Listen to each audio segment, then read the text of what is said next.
He can throw the ball so well. There are some throws he's made on tape from last year outside the numbers on a rope, 20 yards down the field. That's what certainly attracts your eye. But then you see the creation of plays when things break down and he's having to evade the rush and break the pocket. And potential explosives down the field. That's a little bit different dynamic than what I've been around, and really excited to see where that can go for us. So, Mel, how can the Bears make his life easier via the draft? They're back in the top 10 with the 10th pick. Yeah, Darnell Wright's a heck of a right tackle. They got 3 to 4 new starters possibly on this offensive line, Hannah. And left tackle Josh Simmons out of Ohio State was playing great football, flawless football, until he got hurt October 12th against Oregon. Patella tendon injury, knee.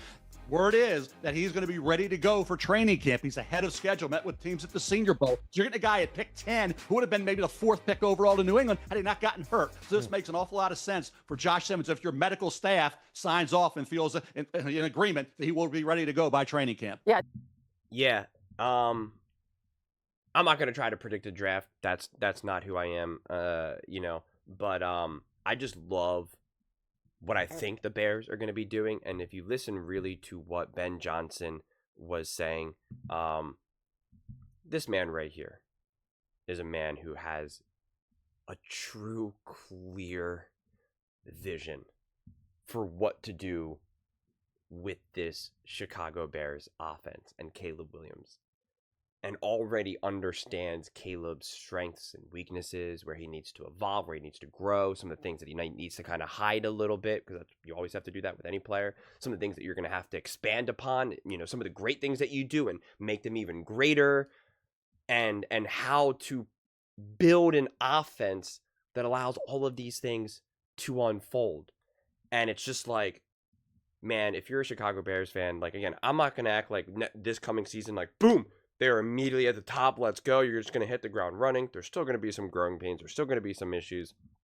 Caleb is still going to have, his off games, his off drives, whatever, make his mistakes, because I don't know if he developed at all this last season, quite frankly. So I always said that you're going to have to kind of hit the reset clock a little bit.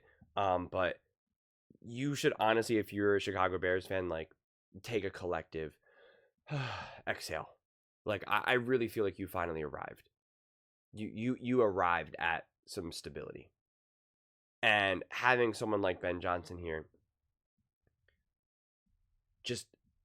it's just so clear that this is a guy who knows exactly what he wants to be able to do. And quite frankly, his personality, every interview that I listen to him talk, he wins me over more and more. I'm kind of a bit like Colin Cowherd, where I'm like kind of sensitive and attuned to how people communicate. Granted, Colin's like legitimately been in the, communication business essentially for decades and decades, and he's more old school, so I get it. I come from more of like a psychology background and sports background in that regard. And I always try to like keep in my awareness that, like, just because you're great at football or a coach or a quarterback or whatever it is, doesn't mean that you're going to be great in front of the mic, and you have to understand that. And like, that's totally fair game. And I think that's something that some of these more old school, traditional media personalities, journalists, whatever, sometimes lose sight of. But when someone is really a master at it and communicates so well, so efficiently, because, again, like Ben Johnson, if you don't really listen to him talk, if you just see him on the sidelines, he looks like he's one of those like angry, overly confident, I'm always right kind of, like, he brings like a more intense energy. And then when you listen to him talk, you're like, oh, this guy's actually really grounded and has a great head on his shoulders and doesn't seem like, yeah, he's obviously confident and he obviously believes he's going to be really, really smart and, and probably flirts with the whole, smartest guy in the room, but the door is still open as well. And I've loved every single clip that I've seen from him. I really have. And again, just his ability to understand and diagnose what this offense needs to look like in connection with Caleb Williams. Ben Johnson is going to instill such confidence in this offense and this team as a whole that it's just wildly exciting. And again, I want to leave room for them to still fail and have their issues, because they are. And Ben Johnson's going to need to find his voice as the actual head coach as well. And he's going to now have to delegate and deal with other things. And I think there'll also be a little bit of the defense will be a little bit of a work in progress because it was so much Eberflus. So like that's to be expected. I don't think we can just automatically assume that defense will just return back to form, but we know the offense is obviously going to significantly get better. So again, there's still going to be some ups and downs, and the Bears are in a tough division. So there's not really any easy games for, it's not like the Eagles where they get to play the Giants, or before the Commanders had Jaden Daniels and the Cowboys. Like, there were some easy divisional games that you can kind of just be like, all right, this is a good home game to be able to like figure out what we want to do. The Bears don't necessarily have that luxury. Going to Lambeau, playing Detroit, which now having Ben Johnson there, that's going to be like an extra intense game. And you're going to play them twice now too, so it's not just one game, it's 2 games. That's going to bring a ton of extra intensity, good or bad. The Minnesota Vikings should be good. So there's going to be some pains, without a doubt. But, oh man, the Bears fans should have just nothing but optimism, really. And I get why they would want to not have that optimism, because they've been burned one too many times, and I totally get it. But I just feel like you actually have a real grown-up in the room. A real grown-up who also knows what he's talking about. And commands a mic very well. Because there's plenty, I can command a mic great. I could act like I am a volleyball coach, and you would never know the difference. And I don't know nothing about volleyball. So it doesn't mean that you're still a master of your craft, but we know he's a master of his craft. We've seen that. And so when you have a connection of all of these things, you're like, okay, this guy is going to be able to lead these men, and he's going to be able to connect with them. And quite frankly, any failures would be on Caleb himself at this point. It would be his inability to listen and put into practice, etc., which I'm not predicting. I'm not predicting at all, but I'm just saying like it would be on him. And that's what's really cool to be in a spot now, because this is where the Cowboys kept finding themselves, where it's kind of like, who's the problem? Dak or, insert head coach. And it's a tough situation to be in. When you don't have the offensive head coach in place, then it's hard to troubleshoot what's wrong with your offense. Is it the quarterback, or is it the coach? Is it the lack of run game? Is it the it's a little bit harder. But when you have that great offensive coach, you now know, okay, we know this is a great coach. We know this guy can win. We know this guy can do it. So if they're coming up short, we're going to lean more towards to being like, well, is this a limitation of the quarterback, of the offensive weapons, etc., etc.? And so it makes the decisions that you're going to make much more clear. Not to mention when you have the ownership and GM, the front office as a whole, you're able to now like listen to this guy. You're paying for his true expertise.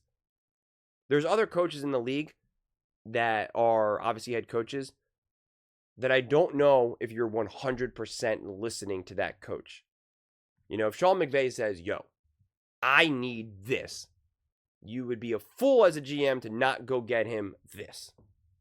And that's where you are with Ben Johnson. Ben Johnson says, I need this. If you have a running back that's averaging 95 yards, he's like, you know what, that's great. He's awesome. I need something better. We need to go draft this running back. It's like, okay. You listen to him. You listen to him until he's proven to be wrong. Until he proves himself, you know what, you're an amazing offensive mind. You have no idea what a team needs. You don't. You're a genius with everything else, but like you're not very good. Like let me deal with that. And until that happens, you listen. You have a collaborative relationship. Andy Reid and GM and Spags. Spags goes to Andy and says, yo, I need a new corner. I need a new whatever. Like, they're going to listen. You're going to be like, yeah, you're the expert. I trust you. Say no more. It becomes very collaborative. And I feel as though that the Cowboys, well, the Cowboys too, especially, but the Bears have lacked that. And this is why Ben Johnson's such an awesome hire. Because the optimism should be through the roof. And I just did a video before about the Dallas Cowboys, about how it's like, where's the optimism for the Dallas Cowboys? Like, what are you excited about? What are you looking forward to? Who can diagnose that offense or that defense that's now going to just like make some serious moves? That's now going to make you a significant contender. Are you excited about Dak Prescott taking a step forward? No, obviously not. You can be incredibly excited that essentially offensively, however we want to define it, however we want to put it in a box, quarterback, wide receiver, O-line, running game, coaching, position coaching, like whatever, no matter how, micro we want to get, every single thing about this offense for the Chicago Bears should legitimately get better. I would be stunned if by every metric they don't get better. And it's like, what's more exciting than, what else could you ask for? What more could you ask for? So that's awesome. That's awesome. But those are just my thoughts. I'd absolutely love to hear yours. What do you guys all think about the Chicago Bears? And kind of what Ben Johnson and the front office is looking to do? Let me know in the comments below. I read every single comment, so whether you agree with me or disagree with me, either way, let's get in some discussions, let's get in some fights, but ultimately, let's just have some fun. And please do consider subscribing. We're building an amazing community here, and I absolutely love to see you part of it. I want to build something that we all genuinely feel connected to, something that we're really excited to be part of. I think we're well on our way to doing it. Please don't forget to give this video a thumbs up, as it really does help the visibility and the algorithm. Thank you so much. See you next time.